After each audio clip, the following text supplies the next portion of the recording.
The world you know is just one version of the story. In another, the moon landing footage is a famous blooper reel, studied in film schools for its historical gaffes, complete with visible studio lights and a stagehand accidentally wandering into shot. Imagine a place where every time a plane flies overhead you check an app not for flight delays but to see if the mood enhancement or compliance dust levels being sprayed are within the government-mandated safe limits for your children to play outside. In one universe, your local weather report includes the Firmament Integrity Forecast, warning of potential shimmering or, on bad days, visible cracks in the sky dome that require emergency patching crews. And in yet another, getting a common cold is a quaint memory from your grandparents' stories, because actual cures for almost everything exist. They're just incredibly, suspiciously hard to come by unless you know the right people or have the right bank balance. Number 7. The Earth is flat and we all live under a giant snow globe. In this particular slice of reality, nobody argues about the shape of the Earth. It's flat, period. School children learn it from day one, tracing the outline of the known continents on their circular maps, with the North Pole at the dead center and the massive impenetrable ice wall of Antarctica forming the frosty outer rim. Textbooks describe the great journey of Admiral Byrd in 1947, not as an Antarctic exploration, but as the first government-sanctioned survey of the ice wall's perimeter, a mission that confirmed its sheer unending height and the strange atmospheric disturbances that prevent any vessel, aerial or marine, from going too far up, aerial or over. From going too far up or over. Life under the dome, or the firmament as it's officially called, is pretty normal, all things considered. Sunrises and sunsets are spectacular, though astronomers, or rather celestographers as they're known, explain them as the predictable path of the Sol orb, a massive, self-illuminating sphere that circles above the disk of the Earth, roughly 3,000 miles up. The moon orb follows a similar, though slightly more complex, path. Stars aren't distant suns. They're fixed points of light embedded in the dome itself, or perhaps small luminous entities that drift in the upper atmosphere beneath it. The official explanation changes every few decades, which keeps the celestography journals lively. Travel is interesting. East-west circumnavigation is a thing, of course. You just travel in a very large circle. North-south is different.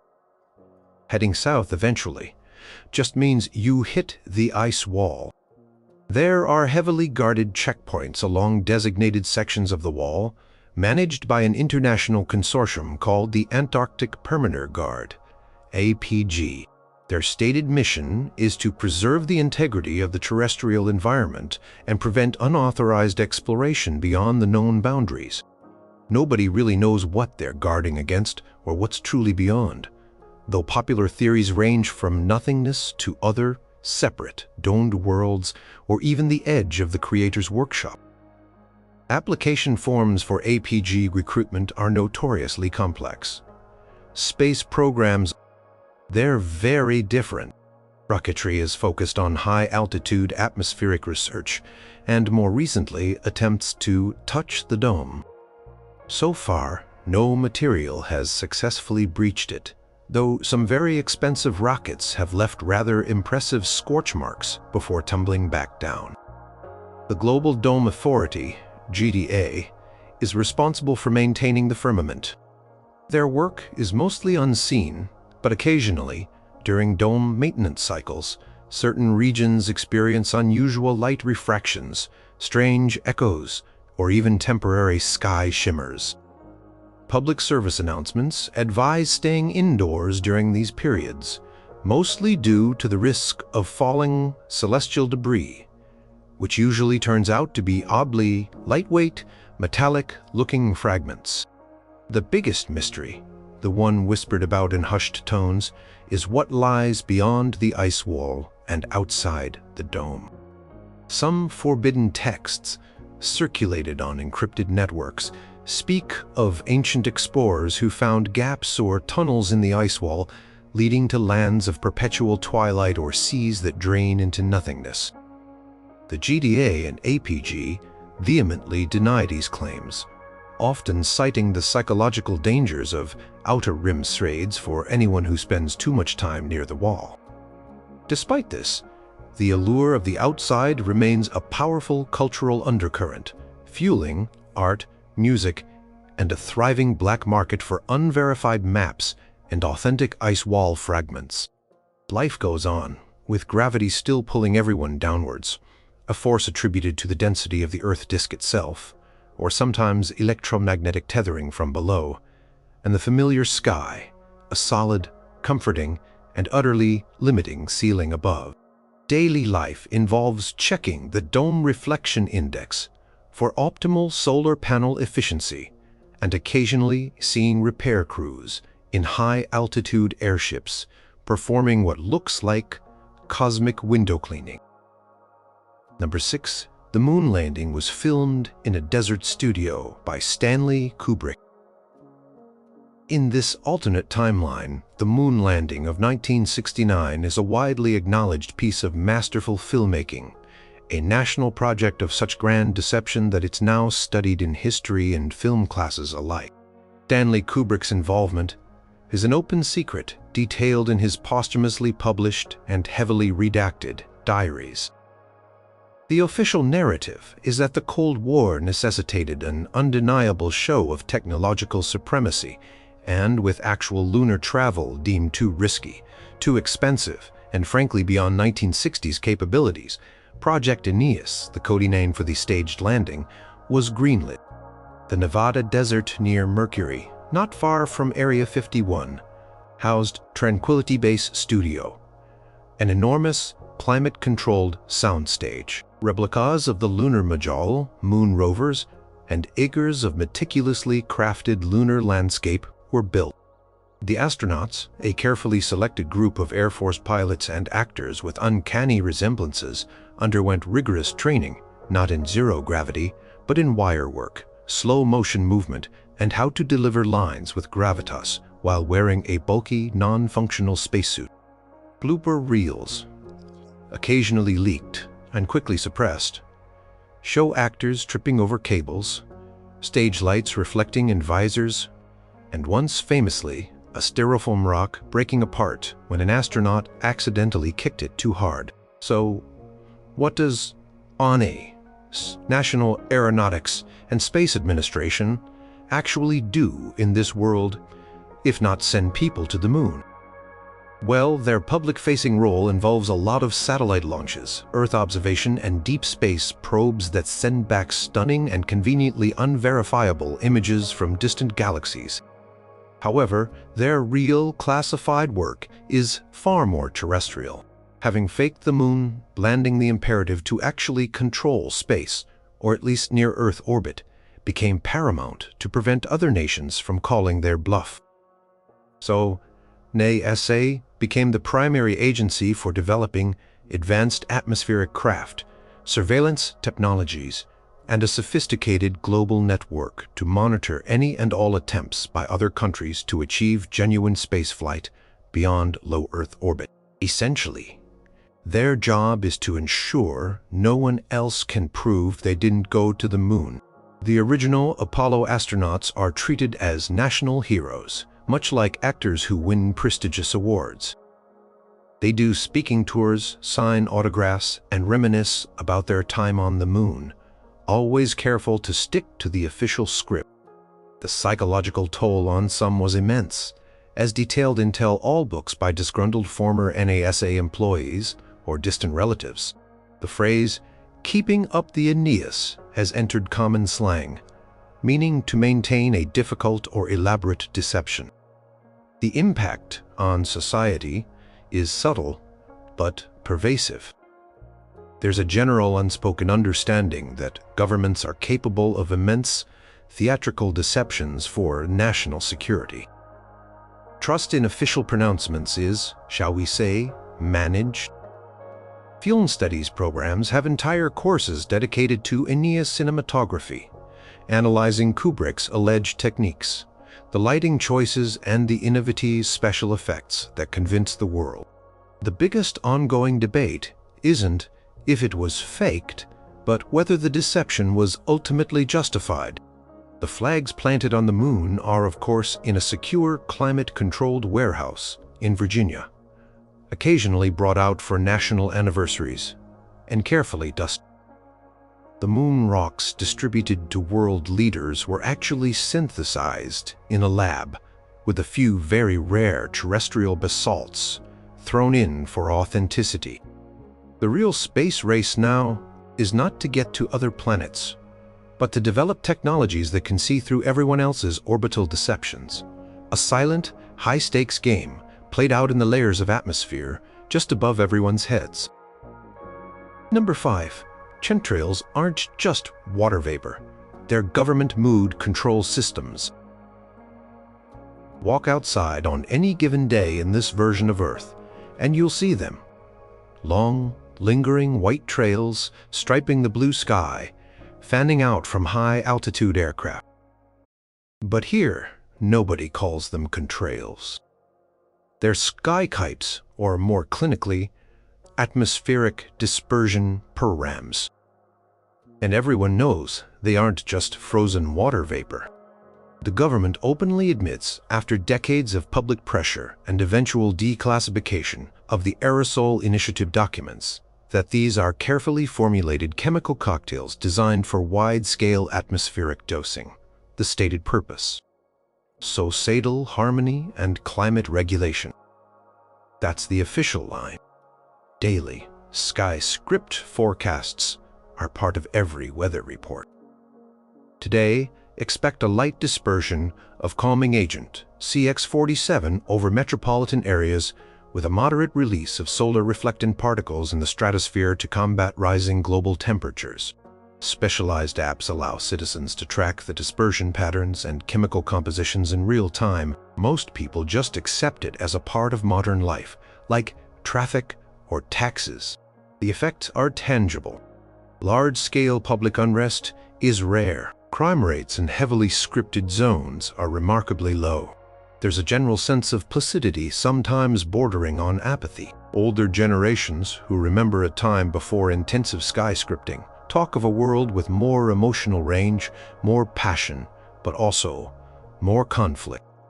Younger people, born into this aerially managed environment, find such stories a bit unsettling, like tales of a wild, untamed past.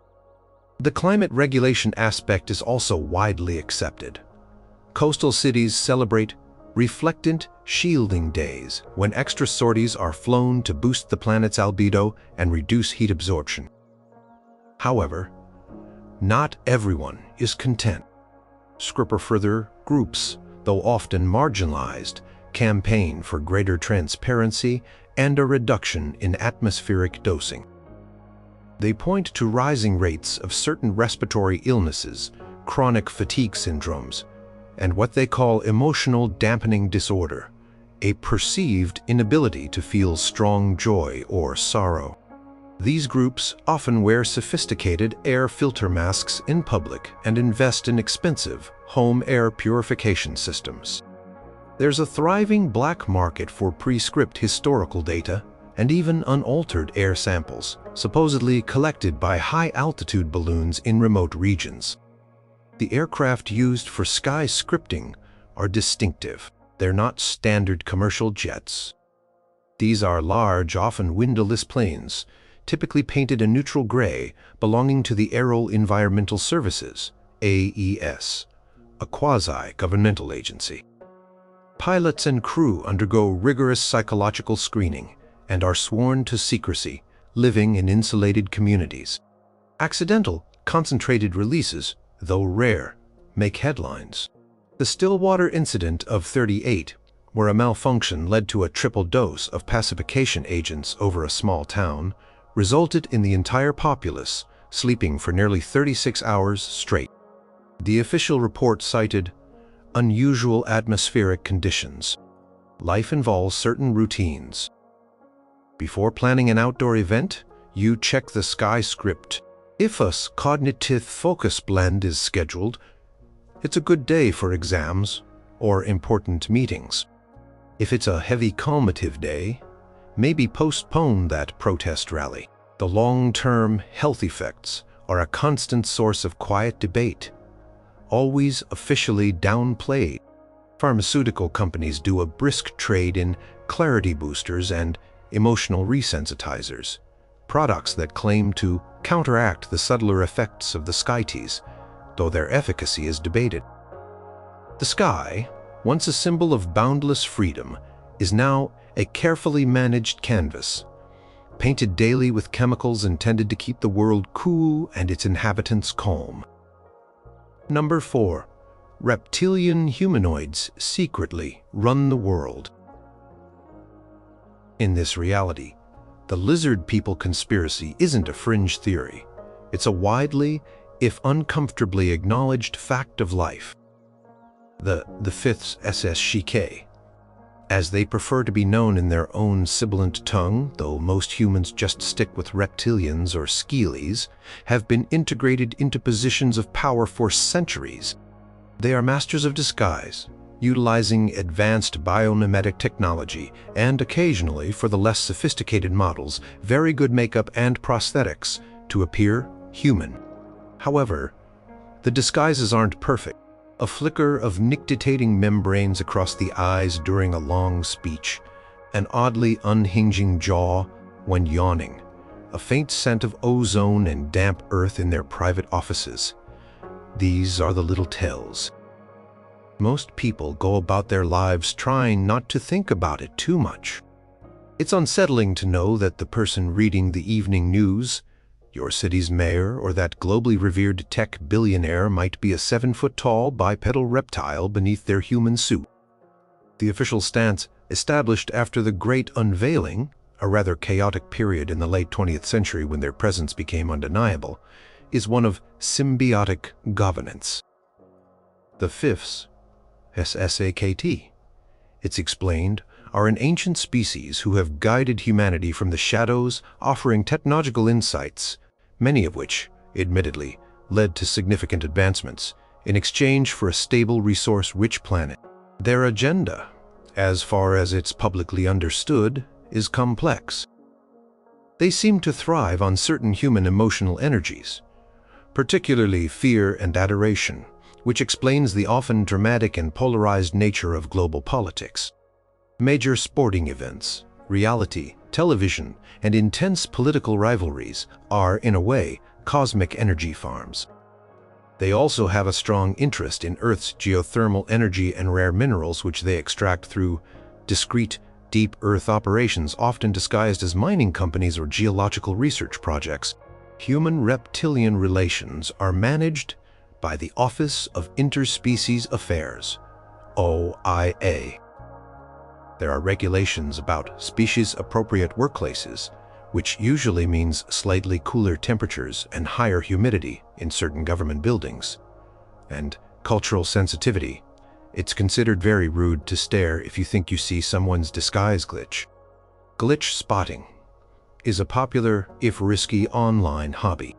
FIDAs claiming to show a momentary scale flash on a politician's hand or a forked tongue darting out to catch an insect, a persistent urban legend, go viral instantly before being swiftly taken down by OIA censors for inciting interspecies disharmony. There's a definite class system. Pure-blood humans often feel a quiet resentment, while those who willingly collaborate or integrate with this HKT society might find certain doors opening for them. Intermarriage is rare and controversial, though rumors of hybrids persist. The reptilians themselves have their own internal hierarchies, often inscrutable to humans, involving scale patterns, crest size, and lineage, tracing back to their supposed homeworld, a distant planet in the Draco constellation. Every day, life has its oddities. News anchors sometimes pause a little too long, their eyes unfocused, as if receiving instructions.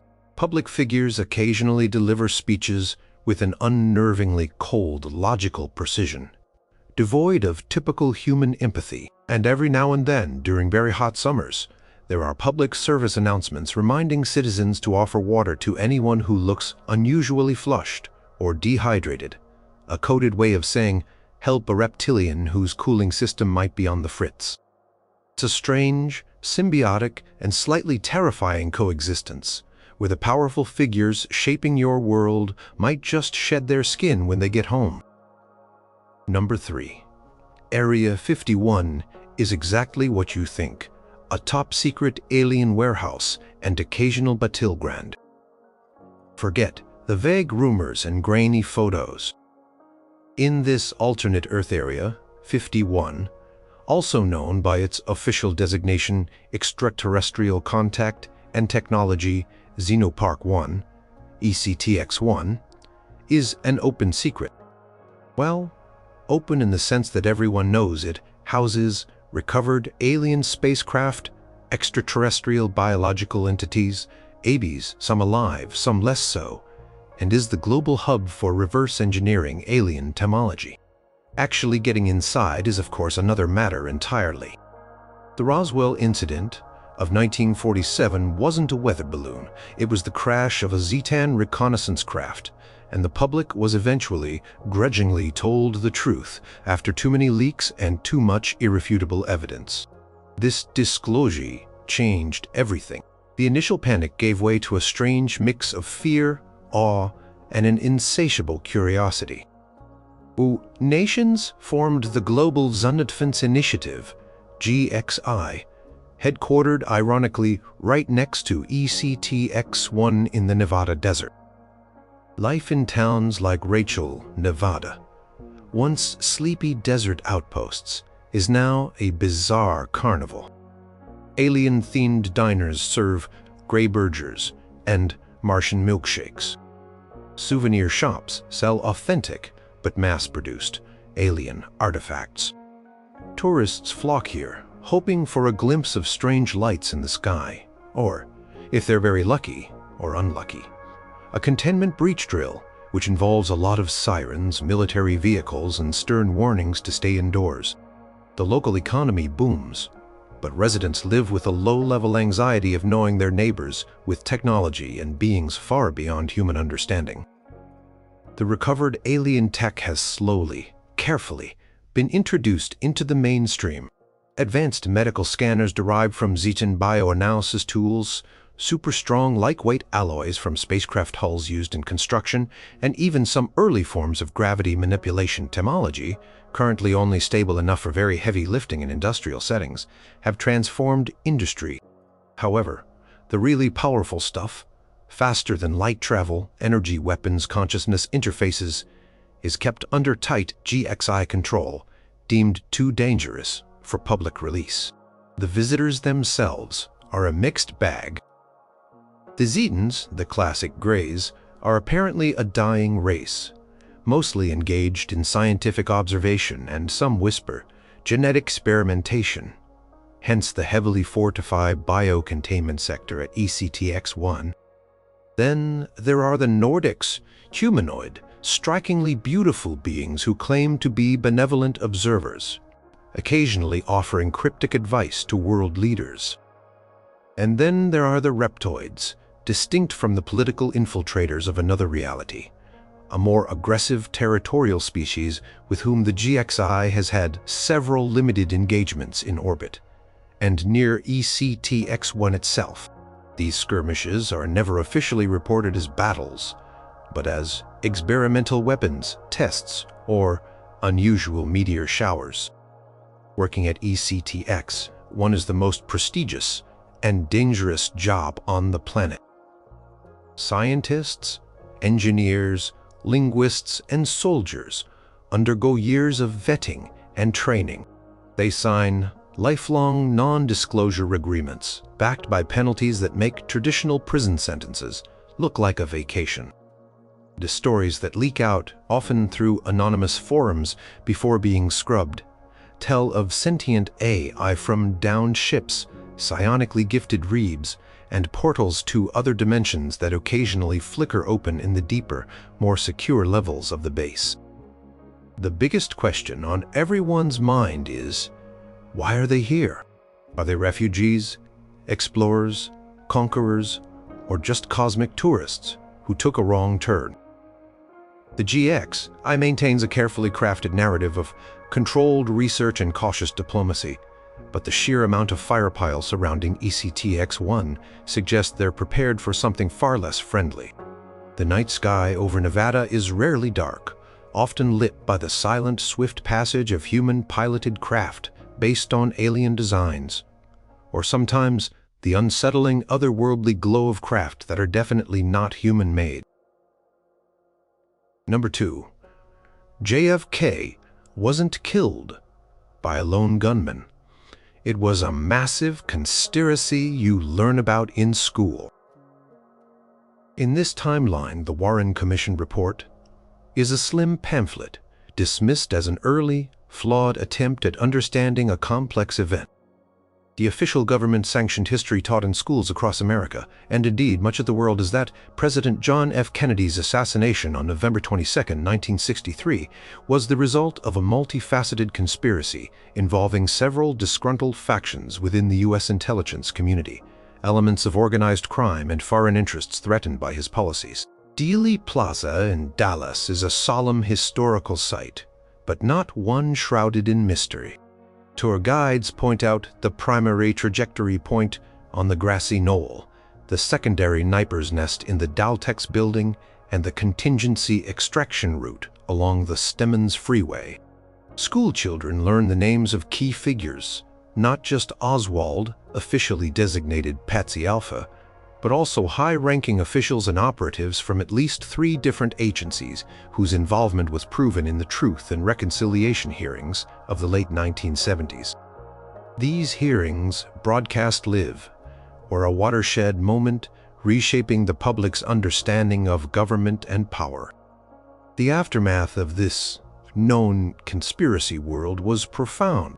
The initial decades following the assassination and the subsequent slow reveal of the truth were marked by extreme political instability and public cynicism. The phrase, "trust but verify, then verify again," became an unofficial national motto. Government structures underwent massive reforms.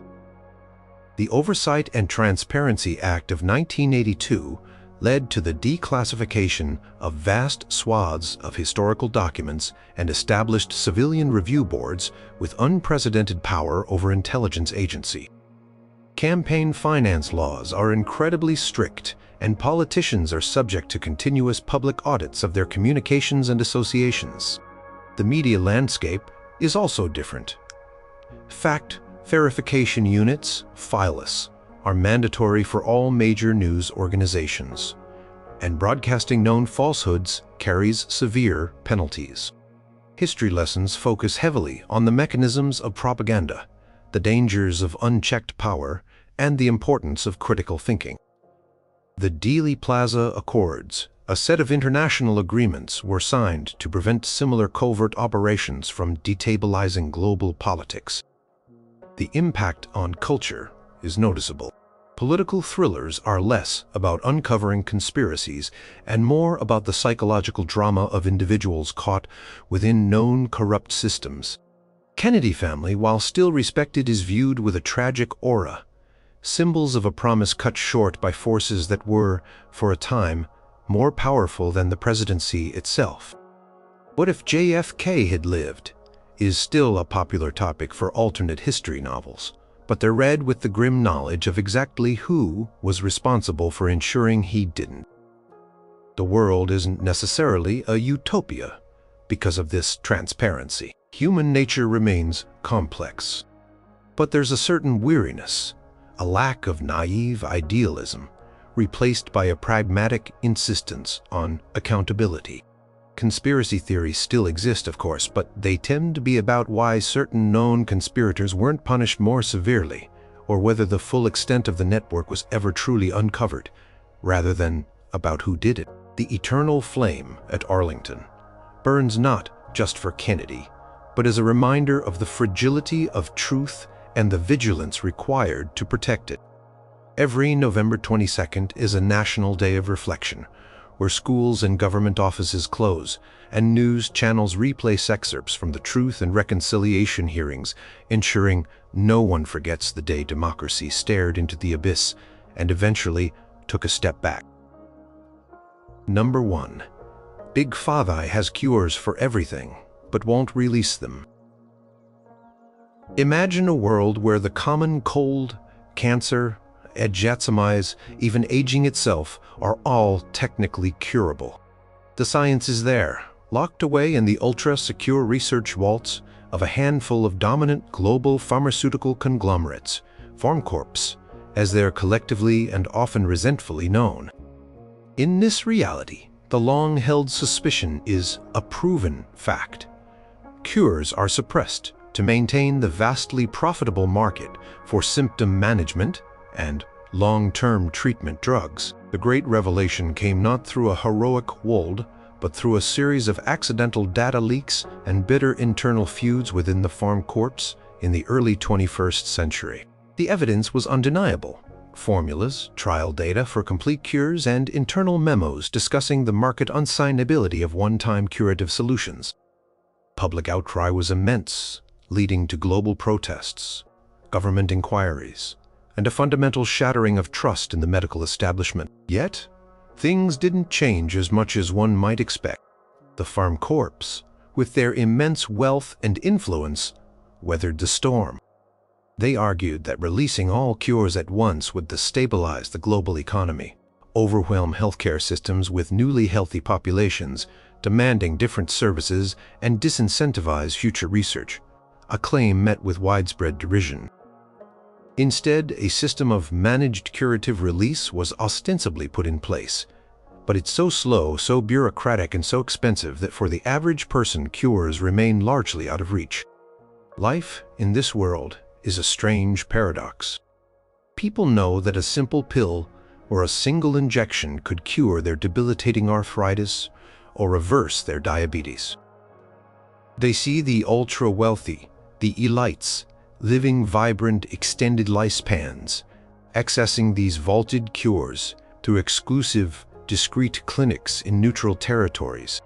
For everyone else, it's the familiar grind of expensive, lifelong medications, managing symptoms, and the quiet, burning anger of knowing a better life is deliberately withheld. Cure activist groups are a major political force, constantly lobbying, protesting, and engaging in acts of data liberation, attempting to hack Pharmcorp servers and leak cure information to the public. There's a thriving, dangerous black market for compound replicas, often imperfect or risky versions of real cures cooked up in underground labs from stolen or partially leaked formulas.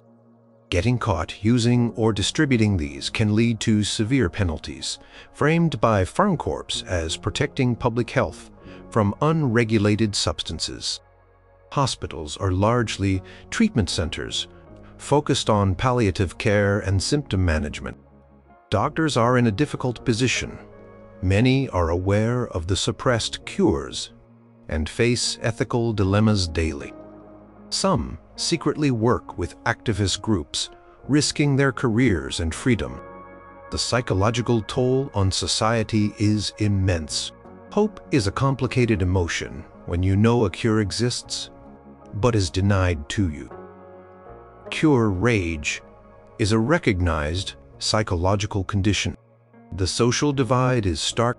There are the treated, the vast majority, who rely on Pharmcorp-approved symptom management drugs, and the cured, the tiny, privileged minority. This has led to new forms of discrimination and social unrest. Art and music are filled with themes of longing, rebellion, and the bitter irony of living in an age of medical miracles that are kept just out of reach. The official narrative from Pharmcorps and complicit governments is one of responsible stewardship of medical breakthroughs, but almost no one believes it. They just don't know how to change a system so deeply entrenched and powerfully defended. Every new ache or pain isn't just a medical concern. It's a reminder of the cures locked away, a testament to a world where profit definitively and openly trumps health.